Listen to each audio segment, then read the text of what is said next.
என்று நிச்சயம் கூறலாம். நீங்கள் நிறைய வீடியோக்களை பார்க்காமல் ஸ்கிப் செய்திருப்பீர்கள். ஆனால் இன்னைக்கு ஏன் இந்த வீடியோவை நீங்கள் பார்க்க வேண்டும் என்பதை யோசிங்கள். முருகன் மற்றும் பிரபஞ்சம் உங்களிடம் சொல்ல நினைப்பது என்ன?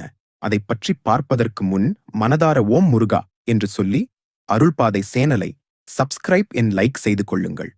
உங்களுக்கு நல்ல நேரம் ஆரம்பித்து விட்டது. இது அனைத்தும் முருகனின் அருளால் தான் நடக்கிறது. எந்த காரியங்களும் கைகூடவில்லை என்று இருப்பவர்கள் இதை மட்டும் செய்யுங்கள் போதும். காலை எங்கு சென்றாலும் முருகனை நினைத்து நெற்றியில் திருநீர் வைத்துக் கொண்டு செல்லுங்கள்.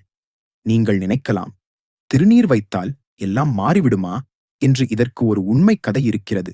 அதைக் கேட்ட பின் உங்களுக்கு மெய் சிலிர்த்துவிடும். ஒருவர் வேலை கிடைக்காமல் பல நாட்களாக இருந்தான். இவரின் சகோதரி திருநீரை நெற்றியில் பூசச் சொல்லும்போது அவர் கிண்டலாக பதில் சொல்லியிருக்கிறார்கள், இதை பூசிக் கொண்டு போனால் மட்டும் எல்லாம் நடந்துவிடப் போகிறதா என்று. ஆனால் அவளோ அவனது